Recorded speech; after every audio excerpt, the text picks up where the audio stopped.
गंगा, ब्रह्मपुत्र समेत सहायक नदियों में 6000 से अधिक डॉल्फिन। जाने किस राज्य में कितनी संख्या।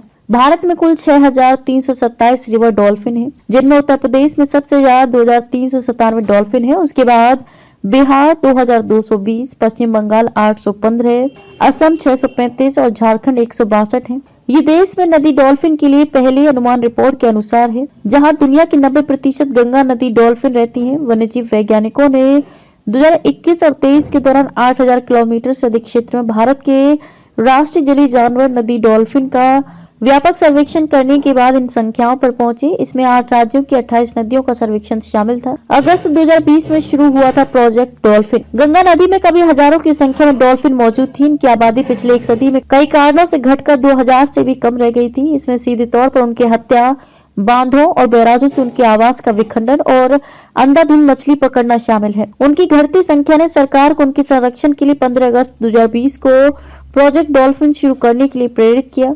एक वन्यजीव वैज्ञानिक ने कहा कि डॉल्फिन की आबादी और प्रवृत्तियों की निगरानी उनके प्रभावी संरक्षण के लिए महत्वपूर्ण है। उनकी संख्या में वृद्धि ने रेंज राज्यों में जलीय पारिस्थितिकी तंत्र के स्वास्थ्य को दर्शाया है। अपने संरक्षण प्रयासों के तहत भारतीय वन्यजीव संस्थान WII के वैज्ञानिकों ने पिछले साल दिसंबर में एक नर गंगा नदी डॉल्फिन को टैग किया था और देश के राष्ट्रीय जलीय पशु के बारे में महत्वपूर्ण जानकारी जुटाने के लिए इसे असम के कामरूप जिले में ब्रह्मपुत्र नदी में छोड़ा था। ये भारत में किसी भी प्रजाति की सैटेलाइट टैगिंग का पहला ऐसा कदम था। शेरों की होगी गणना। इससे पहले डॉल्फिन को लेकर आकलन रिपोर्ट प्रधानमंत्री नरेंद्र मोदी की तरफ से सोमवार को विश्व वन्यजीव दिवस पर गुजरात के शासन गिर में जारी की गई। पीएम ने यहाँ राष्ट्रीय वन्यजीव बोर्ड की बैठक की अध्यक्षता की।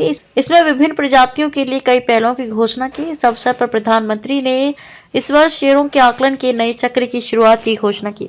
इसके साथ ही मध्य प्रदेश के गांधी सागर अभ्यारण्य और गुजरात के बन्नी घास के मैदानों में चीता के आवास का विस्तार की भी घोषणा हुई। दूसरी तरफ कोयम्बटूर के SACON सलीम अली पक्षी विज्ञान और प्राकृतिक इतिहास केंद्र में भारतीय वन्यजीव संस्थान परिसर में उत्कृष्टता केंद्र की स्थापना की बात भी कही।